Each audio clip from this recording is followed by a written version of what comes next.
Bonjour à tous, j'espère que tout le monde m'entend bien. Euh, il est, il est 11h30, c'est parfait, on va démarrer. Merci beaucoup d'être là, on doit être normalement autour de 250 personnes. Euh, alors je suis très content, c'est un sujet génial parce que je vais pouvoir un peu expliquer ce qui nous passionne, ce qu'on a mis en place chez nous.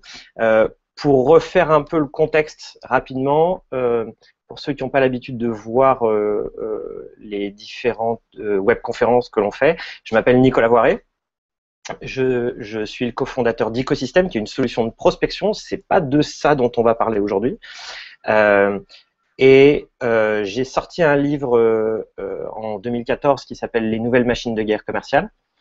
Et puis je vais pouvoir switcher, je vais switcher ensuite sur les slides, c'était pour qu'on se voit un petit peu avant, c'est quand même plus sympa.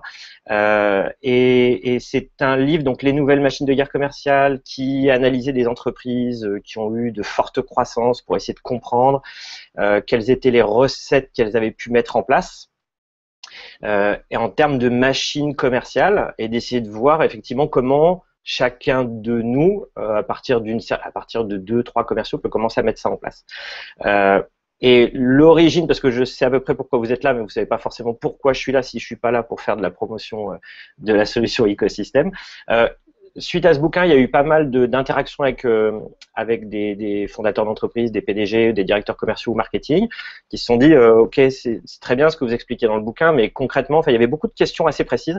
Et l'idée, c'était de pouvoir, plutôt que de faire du face-to-face, c'était de monter une petite webconférence pour vous expliquer simplement ce qu'on a mis en place. Euh, alors, euh, j'ai contacté Marketo. Marketo, ce sont à la fois des clients, c'est des partenaires, et c'est surtout la solution qu'on utilise pour le marketing automation. Désolé pour le terme, je pense que ça va être le webinar, la webconférence la plus franglish que je vais faire. On va parler de nurturing, de scoring, de lead gen, etc. Je vais essayer de revenir à des termes les plus français possibles, mais il n'y a pas toujours de traduction. Euh, et donc voilà, je les ai contactés, je leur ai dit bon, moi j'aimerais bien qu'on puisse faire une conférence, un business case où je puisse montrer un peu ce qu'on a mis en place, un peu dans le détail, voilà, pour sortir des e-books assez classiques et essayer de rentrer vraiment dans le détail de ce qu'on a mis en place. Et surtout, ce qui est intéressant au-delà de la théorie, c'est de pouvoir montrer les résultats qui ont pu être obtenus sur cette partie d'utilisation de l'automatisation du marketing. Voilà. Je vais basculer sur les slides.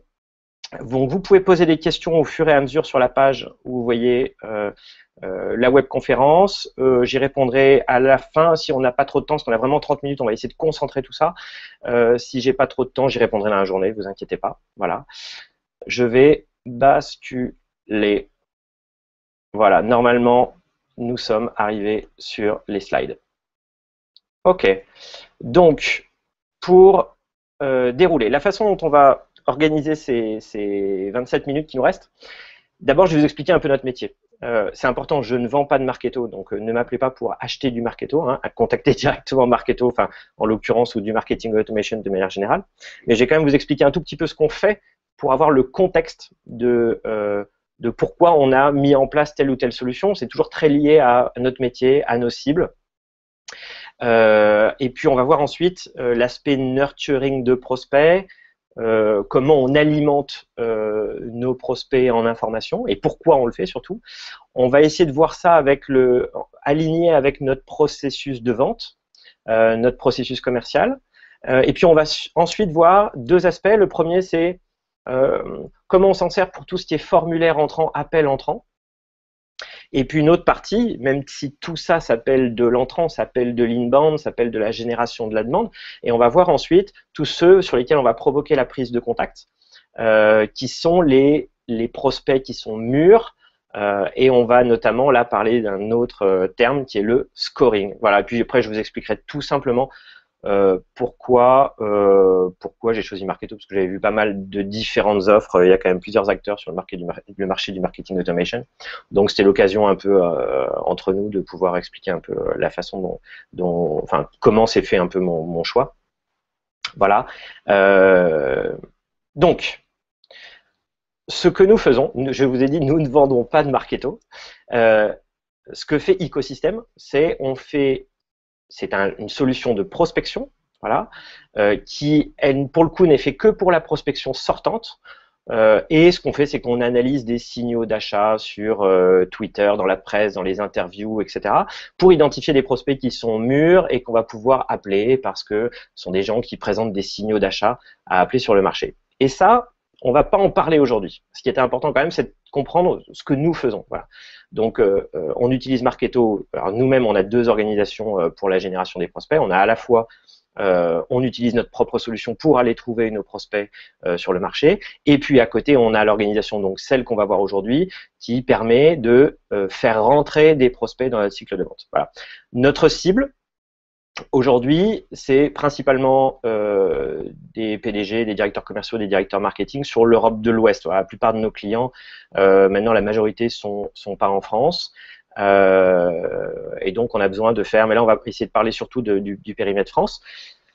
Notre cible, grosso modo, ça représente à peu près 40 000 personnes en France, 200 000 personnes en Europe, ça c'est pour vous donner un peu l'état du marché. Et les obstacles principaux, quand on a commencé à mettre en place notre stratégie commerciale, les obstacles principaux que l'on rencontrait, c'est que nous vendons une solution de prospection sortante par signaux d'achat. C'est une technologie qui permet d'identifier les bons prospects à contacter. Le problème, c'est qu'il y a très peu de gens qui vont sur Google et qui tapent « je cherche une technologie de prospection pour trouver des prospects ». Voilà, donc en fait, on n'a pas d'inbound naturel.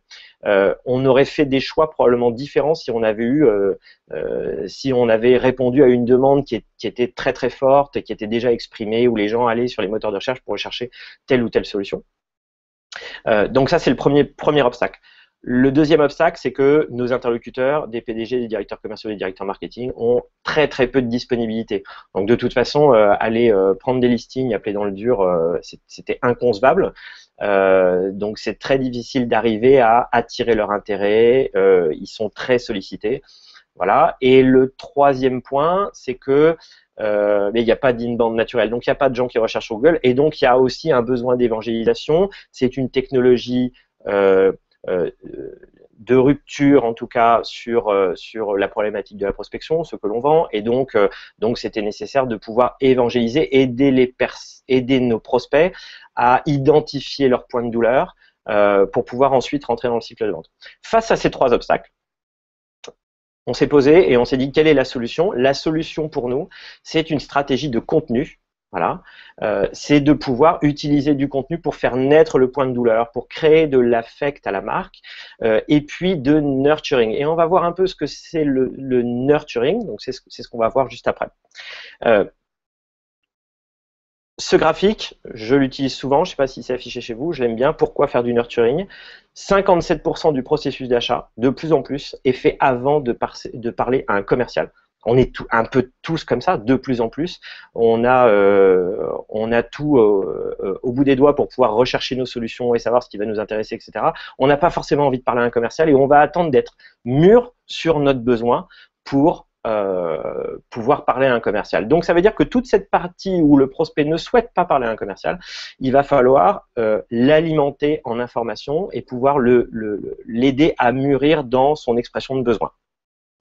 Et le nurturing est effectivement très différent de la campagne. Nous, c'était ce qu'on faisait avant de faire du marketing automation et avant de faire du nurturing, avant de nourrir nos clients. Ce qu'on faisait, c'est qu'on faisait des campagnes, un peu comme tout le monde. On sort un e-book, paf, on envoie à tout le monde notre nouvel e-book. La problématique, c'est que ça ne correspond plus à l'état d'esprit de l'acheteur et qu'on a tout intérêt à essayer d'envoyer le bon contenu à la bonne personne, donc déjà segmenté, et au bon moment. Chacun a un cycle dans lequel il va avancer pour prendre conscience de son besoin, et ce qui est important, c'est de lui amener la bonne information au bon moment. À ce titre-là, d'ailleurs, vous pourrez, si ça vous intéresse, là vous pouvez télécharger les slides, vous pouvez les voir sur SlideShare, il y a un autre SlideShare où j'ai fait les comparaisons entre quand on faisait des campagnes et quand on fait du nurturing, et on a plus que doublé nos résultats avec ce mode où nous n'envoyons l'information qu'à la bonne personne au bon moment pour l'aider à mieux appréhender son besoin.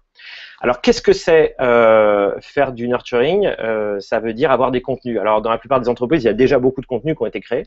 Il y a au moins des business cases, il n'y a pas des livres blancs, il y a tout un ensemble de choses qui existent.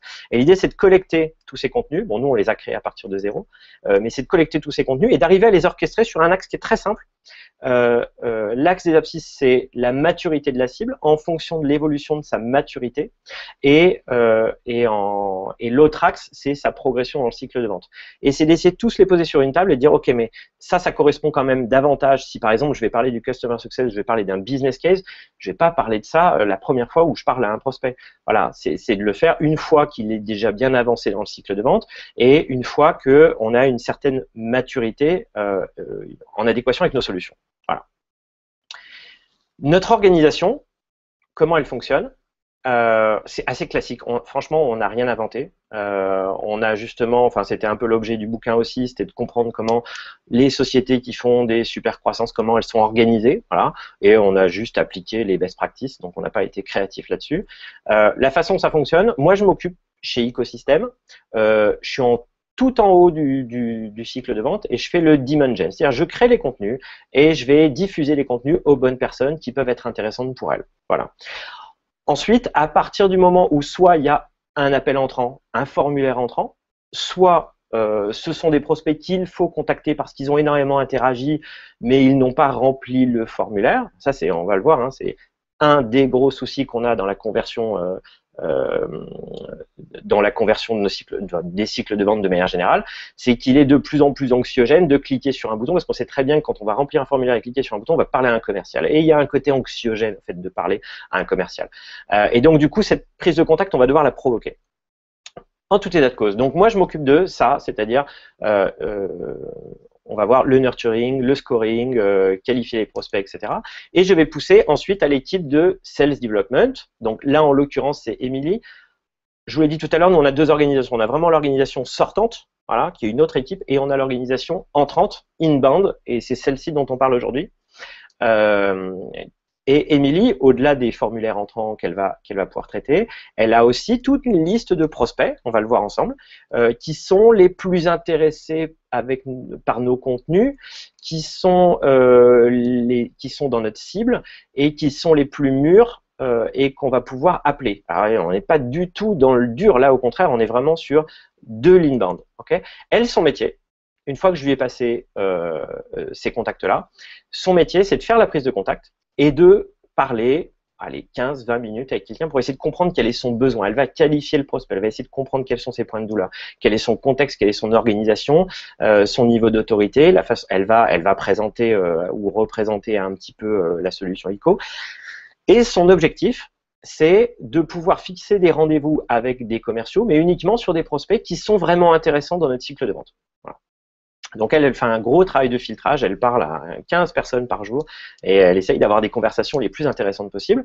Et ensuite, une fois qu'elle a fixé ce rendez-vous avec un commercial, c'est lui, le commercial, le account exécutif, qui lui va faire la démonstration du produit, va ensuite pouvoir travailler avec le prospect pour aller jusqu'au closing, voilà, de l'opération. Et ensuite, une fois que c'est closé, ça part au Customer Success. Voilà, c'est extrêmement simple. Voilà. Toujours dans le contexte, on utilise Salesforce avec Marketo. Bon, c'est vraiment pas original, désolé, on n'est vraiment pas dans l'originalité. On a aujourd'hui environ 40 000 personnes en nurturing, qui sont sur des cycles d'interaction avec nos contenus pour la France. On a 3 problèmes une fois qu'on a fait ça. Le premier, c'est toujours de savoir, puisqu'on organise les contenus en fonction de l'endroit où le prospect se trouve dans le cycle de vente, en termes de maturité et de progression dans le cycle de vente, c'est d'abord de savoir où est-ce que se trouve le prospect dans le cycle de vente. Voilà, je vais lui écrire, je vais éviter je vais pas le spammer, donc je vais essayer de lui envoyer un contenu qui va vraiment l'intéresser par rapport à son profil et par rapport à ce qu'il a déjà vu chez nous. Voilà. Le deuxième point, ça va être effectivement, le deuxième enjeu, ça va être pour toutes ces personnes qui trouvent qu'effectivement il est anxiogène de remplir un formulaire de contact commercial, c'est de pouvoir provoquer la prise de contact et qu'elle soit la plus détendue et la plus constructive possible. Donc déjà, il n'y a personne chez nous qui a des scripts. Hein, on essaye de ne pas travailler avec des scripts. Et puis, le troisième enjeu à notre niveau, c'est de ne pousser que les meilleurs prospects à nos commerciaux. Voilà. Et d'ailleurs, on a un taux de conversion entre les prospects avec qui qu'on met en rendez-vous et le fait qu'ils soient travaillés en opportunité, acceptés par les commerciaux et travaillés, on a un taux de transformation qui est de 80%. Voilà. Donc on essaye vraiment de pousser que les meilleurs. Ce qui est important aussi, c'est que ce soit Emily ou les autres personnes qui sont dans le sales development ne sont commissionnés, en l'occurrence leur variable, n'est commissionné que si les prospects rentrent vraiment dans le cycle de vente avec le compte exécutif, c'est-à-dire vont au-delà du rendez-vous, vont avancer sur une opportunité. Alors, maintenant, on va voir les deux aspects. Je vous ai dit, soit les gens remplissent des formulaires, soit on va aller provoquer la prise de contact. Réception des formulaires entrants, la principale problématique, c'est de prioriser. C'est de savoir lesquels on va traiter en priorité, lesquels sont intéressants ou ne sont pas intéressants. Est-ce qu'on va répondre par un email, est-ce qu'on va faire une prise de contact? Voilà. Tout ça est effectivement important. On ne va pas forcément appeler tout le monde. Et donc, sur les formulaires entrants, on va générer de l'information. Alors là, en l'occurrence, il y a une alerte qui est faite par email et qui va, donc la plupart des informations viennent de tout ce qu'on a pu collecter au niveau du marketing automation, le nom, l'adresse email, la fonction, la société, le numéro de téléphone, le score, on va en parler. Le score, c'est ce qui permet de prioriser les prospects. La taille de son équipe commerciale, c'est un élément qui est important pour nous commercialement. Son secteur d'activité, la localisation de sa machine, s'affiche dans le CRM, etc., etc. Voilà. On va amener suffisamment d'informations pour que quand le formulaire arrive, on puisse facilement prioriser et dire ah ça c'est quelqu'un d'intéressant, on va le traiter de cette manière-là, ou ça c'est quelqu'un qui vient par exemple on a pas mal de demandes qui viennent d'Inde par exemple, c'est pas des choses qui vont nous intéresser parce que aujourd'hui la solution n'est pas adaptée sur le marché indien. Bref. Ça, c'est pour la prospection entrante. On a besoin de prioriser, on a besoin d'avoir des informations. Sur l'autre enjeu, qui est une grosse partie des personnes avec qui nous engageons une relation, c'est qu'il va falloir effectivement les appeler. Parce qu'ils ont énormément interagi, parce que voilà, mais ils sont pas passés par le formulaire de contact. Voilà. Donc l'enjeu, c'est comment on va prioriser ces prospects à appeler selon leur profil. Bien sûr, moi je démarche pas des DRH typiquement, donc c'est des personnes qui vont pas m'intéresser. Et leur niveau d'engagement sont les personnes les plus mûres, les personnes qui ont beaucoup engagé avec les contenus, les e-books, les webconférences, ce qu'ils ont pu voir sur notre site web, ce qu'ils ont pu voir sur nos contenus, voilà. Et donc, on va déterminer, alors un score général, c'est le dernier bien sûr, mais ce qui est important, donc c'est le score de profil et le score d'intérêt. Comment ça fonctionne ? Pour être très concret, c'est super simple, c'est-à-dire que j'ai différents critères et à chaque critère, je vais rajouter quelques points. Alors par exemple, s'il est français, là pour l'équipe SDR de Sales Development sur la France, s'il est français, je vais lui rajouter 5 points à son profil. Si son type de job, c'est du marketing, du sales ou du PDG, je vais lui rajouter 5 points. Si c'est un manager, je vais lui rajouter 5 points. Ensuite, c'est à la fois démographique et firmographique, donc aussi en fonction de l'entreprise, la taille de l'entreprise, le secteur de l'entreprise, etc. Je vais rajouter des points. Bon, c'est très simple. Et ça, c'est mon score de profil. Et ça, c'est un élément évidemment discriminant. Ensuite, j'ai mon autre score, qui est le score d'intérêt, d'action et d'engagement qu'il a avec nous. Et là, encore une fois, c'est très simple. C'est toute action qui va être faite. Alors, il y a du tracking, bien sûr, de toutes les actions quand on fait du marketing automation. Je vous rassure, sur 40 000 personnes, on ne les regarde pas. Hein. On ne regarde pas du tout ce que font toutes les personnes. Sinon, on y passerait, ce serait un poste à temps plein. Donc, l'idée n'est pas de regarder, l'idée est que ce soit justement automatisé. Et là, en fonction des interactions, par exemple, il a vu tant de pages sur notre site web, ou il a vu la page de solution, je vais lui rajouter 3 points. Il s'est enregistré, par exemple, vous êtes enregistré là pour une webconférence. Si vous la voyez en live, je vais vous mettre 10 points. Voilà, typiquement. Si vous avez vu des témoignages clients, tout ça, je vais mettre des points en fonction du niveau d'engagement et du niveau de précision de ce que vous allez regarder. Vous allez regarder la page des prix, je vais peut-être vous rajouter 5 points. Si vous allez voir la page des prix détaillée, alors je vous rajoute encore 5 points. Voilà comment ça fonctionne. Ce qui compte aussi, c'est de pouvoir faire baisser ce niveau d'engagement. Et donc, si vous ne revenez pas pendant une semaine, il n'y a plus d'interaction pendant une semaine, le système va vous enlever 1 point ou 2 points par semaine selon les non-actions que vous faites également. Voilà. Donc ça, c'est important, c'est ce qui nous permet d'avoir un indice à peu près constant sur l'ensemble de la base des 40 000 personnes avec lesquelles il y a une forme d'engagement, de savoir effectivement à quel niveau d'engagement ils sont actuellement. Okay. Qu'est-ce qu'elle reçoit, mon Émilie en l'occurrence, qui va recevoir les prospects à contacter? Elle reçoit. Alors ça, vraiment, c'est tout fait avec Marketo. Je pense qu'on a essayé d'appliquer à peu près les best practices de ce qui est recommandé. Elle est dans son CRM et elle a une liste sur toutes ces personnes qui sont intéressantes, que j'ai sélectionnées en fonction des scores et je les ai poussées dans le système. Je les ai poussées à Émilie. Et Émilie, elle va les avoir classées en fonction de leur score, bien sûr, et aussi du niveau d'urgence. Alors c'est ce que vous voyez ici sur dans son interface. Elle a les personnes, les entreprises, et ensuite elle a des petites flammes. Ça c'est le niveau d'urgence. Il a interagi ce matin ou hier. Et évidemment, s'il n'y a plus d'interaction pendant 3-4 jours, il va redescendre dans cette liste qui est mise à jour en temps réel. Okay, et puis ensuite, les étoiles, c'est son niveau de score.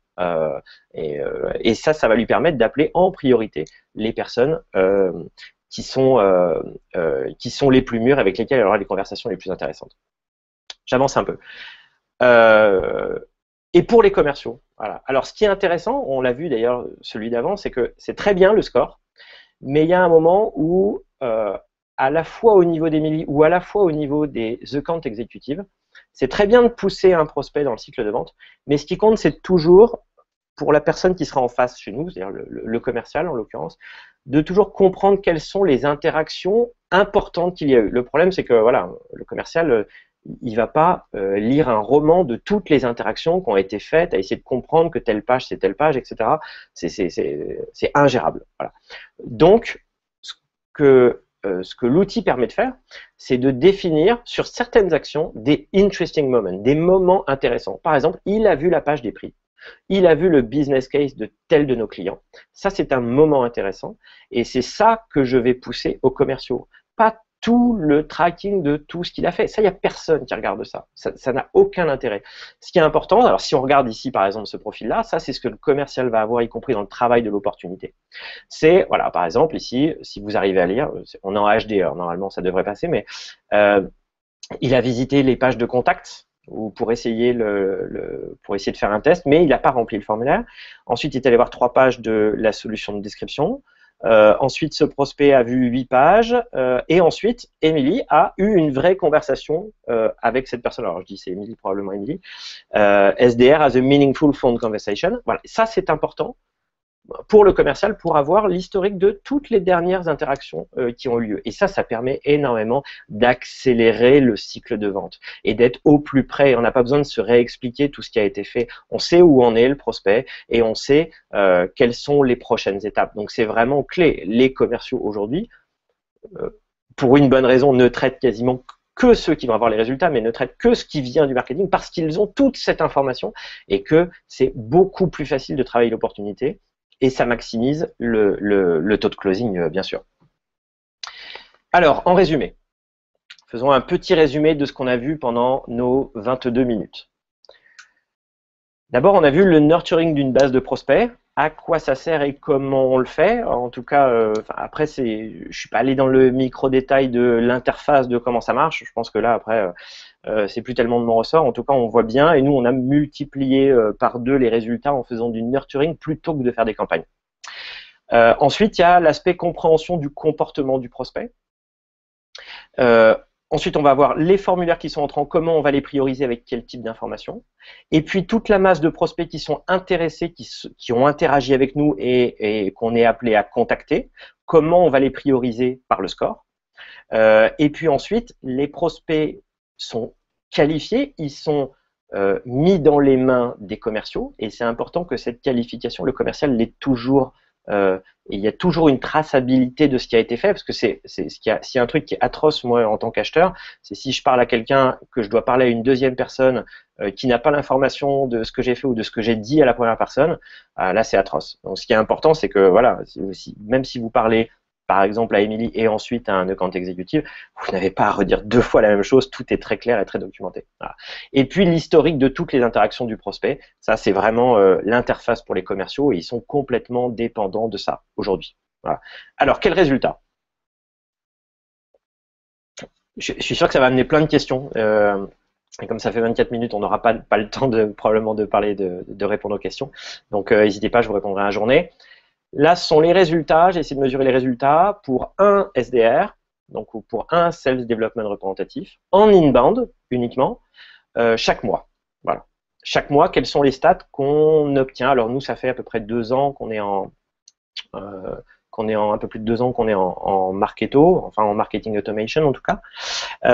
Aujourd'hui, pour un SDR, chaque mois, c'est 80 demandes entrantes. Voilà. Ça, c'est les formulaires entrants, c'est ce qu'on a vu. Ensuite, il y a tous ceux, les leads, les prospects qui sont mûrs, qui sont intéressés, qui correspondent à notre profil, que je vais pousser au SDR. Et ça représente à peu près 650 par mois. C'est l'objectif que je dois tenir. Parfois c'est plus, parfois c'est un peu moins. De toute façon, le SDR, lui, n'en traite que la crème de la crème. Lui ne va contacter en général ou ne va traiter que 200 à 250 leads mûrs par mois. Voilà, c'est à peu près le maximum, c'est ce qu'on a vu. Donc tout le reste, c'est pas grave, ça va évoluer et ça va pouvoir remonter dans les listes. L'idée, c'est toujours de travailler toujours les plus pertinents et ceux qui vont le mieux convertir. Pour un SDR chaque mois, ça représente la création de 35 nouvelles opportunités. Alors, c'est pas de nouveaux rendez-vous, encore une fois, il n'y a que 80% des rendez-vous qui deviennent vraiment des opportunités. Vous pourrez faire le calcul et la règle de 3 si vous voulez. Donc, ça fait 35 nouvelles opportunités qui sont acceptées par les commerciaux qui travaillent et sur lesquels il y a un vrai travail de compte. Voilà. La recherche que j'avais fait de mon côté, c'était quand on m'avait posé la question, c'est-à-dire ok, mais c'est quoi le ROI le ROI pour nous, alors avec l'investissement qu'on y a mis, ça a été 6 mois pour atteindre le retour sur investissement de la mise en place de l'outil Marketo. Voilà.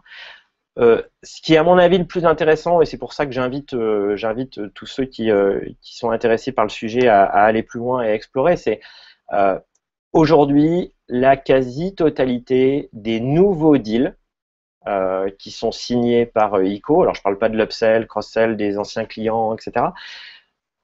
Plus de 70% des nouveaux deals sont apportés par le marketing. Alors, ils sont apportés par mes deux organisations. C'est mon organisation inbound, celle qu'on a vue aujourd'hui, hein, qui représente à peu près 40%. Et puis, le reste, les 60%, sont en prospection sortante. Donc, il y a toujours la double approche pour une bonne raison. En fait, c'est très simple. C'est que en inbound, vous n'arriverez pas à toucher tout votre marché, évidemment. Vous n'avez simplement pas les contacts, vous ne pouvez pas attirer tout le monde vers vous. Et donc, c'est très important de manière complémentaire de pouvoir aller chercher les entreprises et les contacts qui vous intéressent. Voilà. Et on a, ce qui est quand même une douleur souvent pour les directions marketing, c'est que 100% de nos leads sont évidemment traités par le commercial. Et ça, c'est bon, ça c'est une règle. On ne considère pas qu'on pourrait passer à 95%. C'est évidemment 100% des leads. Des prospects doivent être traités par les commerciaux. Alors, je vais finir là-dessus. Je vais essayer de vous expliquer pourquoi Marketo. Voilà, pourquoi c'est la solution que j'avais choisie. Alors, sur le marché du marketing automation, les différentes, il y a des prestataires, des éditeurs qui vont s'adresser à des plus grandes entreprises, d'autres à des plus petites entreprises, avec des axes différents, etc. Ce qui était le cas, c'est que nous, ça correspondait bien. On avait peu d'inbound naturel pour notre cible. Donc notre enjeu n'était pas tant de traiter tous les gens qui allaient sur Google et qui recherchaient notre solution ou qui avaient un besoin très très clairement exprimé sur notre solution. Ensuite, on va voir le marketing automation. C'est quoi? C'est de l'automatisation de toutes les petites tâches marketing. Ce sont des petits robots qui vont faire les différentes actions pour qu'on ne fasse rien manuellement.